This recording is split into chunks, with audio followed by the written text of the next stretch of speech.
नवल जी, मैं आपसे एक सीधा सवाल पूछूंगी, एक चीज पूछ रही हूँ आपसे।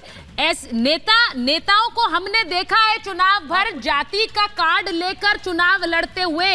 यूपी बिहार के लिए तो हमेशा से कहा गया, you don't cast your vote, you vote your caste. ये यूपी बिहार से ही इस कहावत की शुरुआत हुई थी, क्योंकि वहां पर कास्ट बार बार नेता बताते थे। यादव मुसलमान की बात कर करके वोट मांगे जाते थे। नरेंद्र मोदी के लिए पूछ रही हूँ, नरेंद्र मोदी के लिए लोग क्या इसलिए वोट कर रहे हैं कि वो ओबीसी नेता है?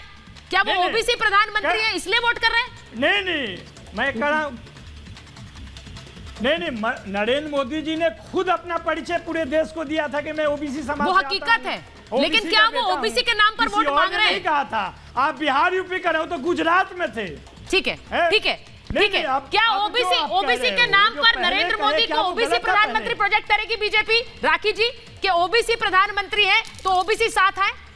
कर चुकी है 2014 में। देखिए सुचरिता, अभी भी आपने इलेक्शंस में देखा, इन्होंने जाति का कार्ड खेलने का प्रयास किया इन विधानसभा इलेक्शंस में भी। जिस तरह से इन्होंने कहा कि हम लोग जातीय जनगणना कराएंगे, अगर हम जीते तो जनता ने उसे नकार दिया, क्योंकि काम चाहिए ग्राउंड लेवल पर। जिस तरह से डिवाइड एंड रूल की बात ये लोग करते हैं, वो जनता एक्सेप्ट नहीं करेगी। अभी यूपी की बात हो रही थी सुचरिता, आप ये बताइए कि हमने यूपी का रिवाज जो चेंज किया, जहां सरकारें रिपीट नहीं हुआ करती थी, वो रिपीट हमने किया बेसिस पर लॉ एंड ऑर्डर की। आज यूपी की ये स्थिति है कि वहां की अर्थव्यवस्था 1 ट्रिलियन इकोनॉमी तक हम लोग पहुंचने वाले हैं, और वहां पे लगातार आप देखिए कि बाहर से इन्वेस्टमेंट्स आ रहे हैं। तो ये जो इन्वेस्टमेंट्स आ रहे हैं वो यही कारण दिखाते हैं कि वहां पर हमने लॉ एंड ऑर्डर की स्थिति को सुधार किया है। एक अमूलचूल परिवर्तन यूपी में आया है, लेकिन इनको नजर नहीं आएगा, और जिसको नजर आना है उनको नजर आ रहा है, जनता देख रही है। और इसीलिए बार बार वहां पर देखिएगा कि भारतीय जनता पार्टी काम करेगी, क्योंकि ग्राउंड लेवल पर काम करना है। आपने हमेशा डिवाइड एंड रूल की बात की, लेकिन जब हम इनको मौका मिला तब क्या किया? तब हर बार चाहे महिला आरक्षण आया हो तो महिलाओं को रोकने का प्रयास किया।